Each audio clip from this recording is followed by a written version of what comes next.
Bon Roxane, combien de fois il faut faire l'amour dans un couple Non, pour être heureux et pour être satisfait? On va donner des chiffres exacts, hein. On va dire combien exactement il faut, et en dessous de ce nombre-là précisément, c'est un problème dans le couple. C'est grave même, c'est grave. tu veux vraiment commencer comme ça? Oui, je pense qu'on va Juste garder ma comme ça. gueule. Non, je me fous pas de ta gueule, mais justement, je trouvais ça marrant Je cherchais une intro pour le podcast et je me suis dit, mais comment est-ce que tu introduis le sujet? Et je me dis, les gens sont bloqués sur ces questions, sur combien est-ce que je dois faire, à partir de quand est-ce que c'est pas normal, est-ce que c'est normal que ma femme ne me désire pas, etc., etc. Et ils cherchent des références et des chiffres pour se rassurer ou pour se confirmer dans leur biais que la relation ne fonctionne pas, du moins comme eux voudraient qu'elle fonctionne. Faudrait qu'elle fonctionne. Et du coup, la première question, ce serait, j'en rigole gênée parce que tu me poses la question comme ça de but en blanc, mais finalement, c'est vrai, pourquoi c'est tabou, comment on se compare, enfin, la première question, c'est déjà ça. Pourquoi c'est tabou? Pourquoi les gens ne sont pas OK avec, En fait, ça dépend. avec ce sujet? Déjà, c'est tabou. À l'aise. C'est tabou pour qui? Là, je pense que c'est très tabou pour les hommes, la question de l'absence ou de la baisse de désir. Et j'avais vu un papier qui te disait que 78% des hommes qui ont une baisse de désir vont le justifier par de la fatigue, tout en ayant conscience que c'est une diminution ponctuelle ou non du désir dans une circonstance particulière. Mais en fait, c'est tellement...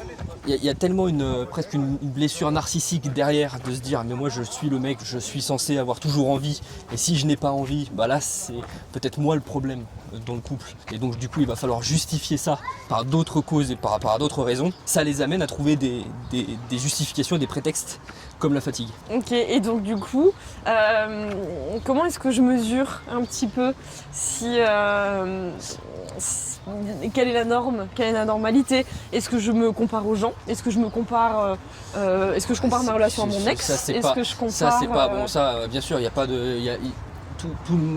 encore une fois, je m'avance un petit peu, mais il n'y a pas d'histoire de comparaison.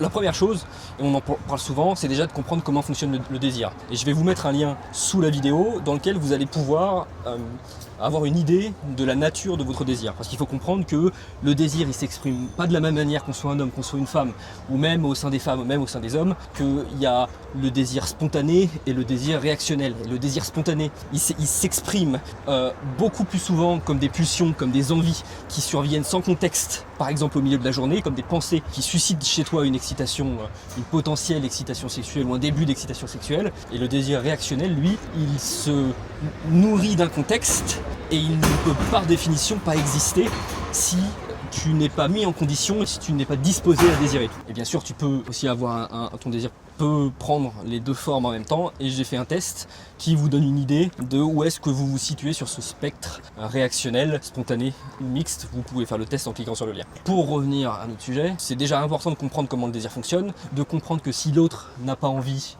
ça n'est pas forcément une absence de désir, mais c'est peut-être une absence, un problème de contexte. Où est-ce que tu en es dans ta vie à ce moment-là? Qu'est-ce qui se passe dans le couple? Qu'est-ce qui se passe à l'extérieur du couple? Qu'est-ce qui se passe au travail? Que tout ça, tu vois, comme un système, ça vient influencer ton rapport au désir et ta libido.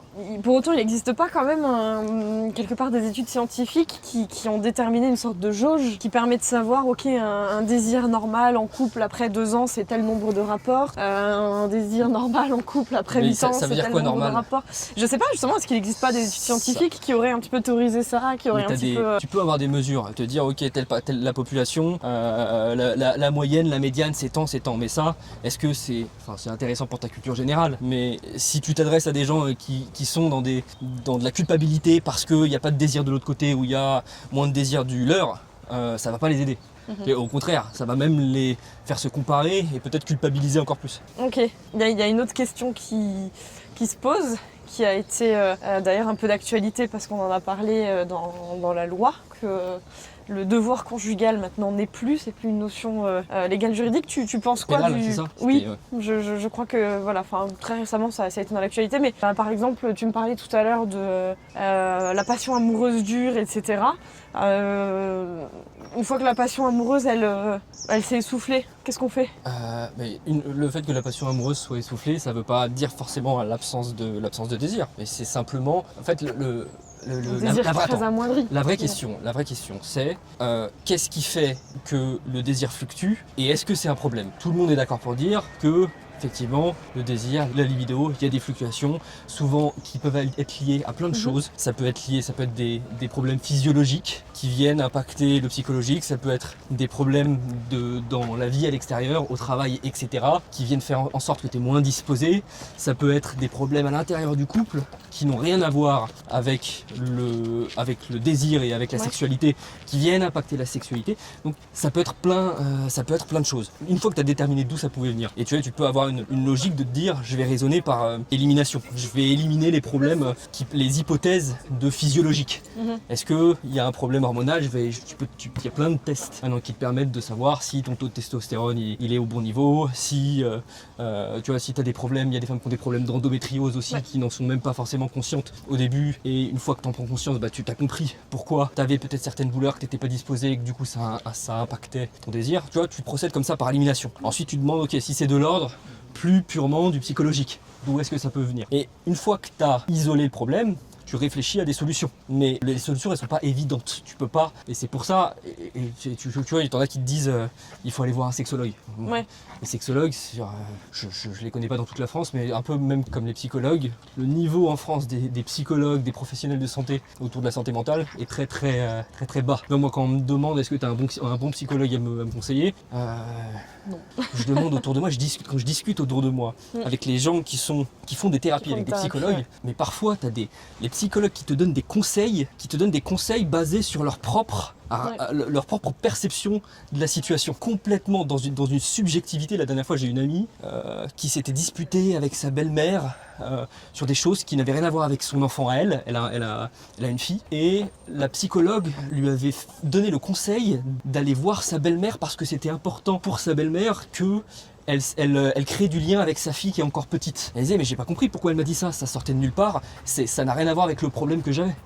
Mais tu te rends compte, des psychologues qui font des conseils comme ça, bon, c'était l'aparté, mais il y a énormément de professionnels de santé, sous couvert d'un diplôme, qui sont dans une manière de pratiquer leur profession, dans laquelle il y a beaucoup de choses à dire. Donc, pour revenir à ce que je te disais, donc souvent la solution, c'est, on va te dire d'aller voir un sexologue.